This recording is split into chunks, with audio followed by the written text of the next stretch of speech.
ಇದು ಕಲರ್ಸ್ ಕನ್ನಡ ಅವ್ರಿಗೆ. ಇಷ್ಟು ಕಲರ್ಸ್ ಕನ್ನಡ. ಇದು ಸುದೀಪ್ ಅವ್ರು ಕೂಡ ಇದು ನನಗೊಂದು ಅವಕಾಶ ಕೊಡಿ ಬಿಗ್ ಬಾಸ್ ಮತ್ತೆ ಬರೋಕ್ಕೆ. ಖಂಡಿತ ನಾನು ಅದು ಉಳ್ಕೊತೀನಿ. ಯಾವುದೇ ಥರ ಗಲಾಟೆ ಮಾಡಲ್ಲ. ನಾನು ಎಲ್ಲ ಟಾಸ್ಕ್ಗಳು ಮಾಡ್ತೀನಿ. ನನಗೊಂದು ಅವಕಾಶ ಕೊಡಿ ಬಿಗ್ ಬಾಸ್ ಬರೋಕ್ಕೆ. ಒಂದು ದಿನಕ್ಕೆ ಕರೆದು ನಾನು ಬರ್ತೀನಿ, ಒಂದು ವಾರ ಕರೆದು ಬರ್ತೀನಿ, ಅಥವಾ ಫುಲ್ ಇರೋದಕ್ಕೆ ಕರೆದು ನಾನು ಬರ್ತೀನಿ, ಅಥವಾ ನೀವು ಫಿನಾಲೆ ಕರೆದು ನಾನು ಬರ್ತೀನಿ. ಒಟ್ಟಾಗಿ ನಾನು ಕರೀರಿ. ಯಾಕಂದರೆ ಎಲ್ಲರೂ ಈಗ ನನ್ನ ಬಿಗ್ ಬಾಸ್ ಹುಚ್ಚ ವೆಂಕಟ್ ಅಂತ ಇರ್ತಾರೆ. ಈ ಬಿಗ್ ಬಾಸ್ ಬಂದಿದ್ದ ಟೈಮಲ್ಲಿ ಎಲ್ಲ ನನ್ನ ನೀವು ಹೋಗಲ್ವ ಅಂತಾರೆ. ನನಗೆ ಒಂದು ಅವಕಾಶ ಕೊಡಿ. ನಾನು ಯಾವುದೇ ಥರ ಗಲಾಟೆ ಮಾಡಲ್ಲ. ಸುದೀಪ್ ಅವರೇ, ಇದು ರಿಕ್ವೆಸ್ಟು. ಒಂದು ಅವಕಾಶ ನಿಮ್ಮ ಮನ್ಸು ಮಾಡಿದ್ರೆ ಆಗುತ್ತೆ. ಒಂದು ಅವಕಾಶ ಕೊಡಿ ಅಂತ ಹೇಳ್ತಾ bye from fighting and firing star Huccha Venkat.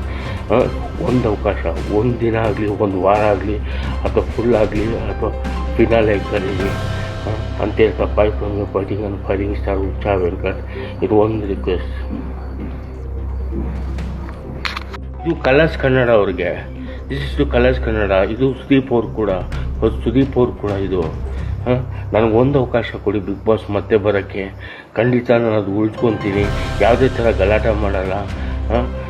ನಾನು ಎಲ್ಲ ಟಾಸ್ಕ್ಗಳು ಮಾಡ್ತೀನಿ.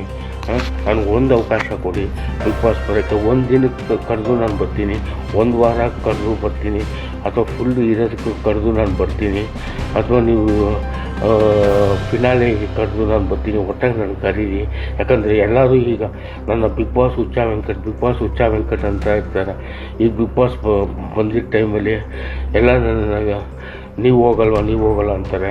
ನನಗೆ ಒಂದು ಅವಕಾಶ ಕೊಡಿ. ನಾನು ಯಾವುದೇ ಥರ ಗಲಾಟೆ ಮಾಡಲ್ಲ. ಸುದೀಪ್ ಅವರೇ, ಇದು ರಿಕ್ವೆಸ್ಟು. ಒಂದು ಅವಕಾಶ ನಿಮ್ಮ ಮನ್ಸು ಮಾಡಿದ್ರೆ ಆಗುತ್ತೆ. ಒಂದು ಅವಕಾಶ ಕೊಡಿ ಅಂತ ಹೇಳ್ತಾ bye from fighting and firing star Huccha Venkat. ಒಂದು ಅವಕಾಶ, ಒಂದು ದಿನ ಆಗಲಿ, ಒಂದು ವಾರ ಆಗಲಿ, ಅಥವಾ ಫುಲ್ ಆಗಲಿ, ಅಥವಾ ಫಿನಾಲೆ ಕರೀರಿ ಅಂತ ಹೇಳ್ತಾ bye from fighting and firing star Huccha Venkat. ಇದು ಒಂದು ರಿಕ್ವೆಸ್ಟ್.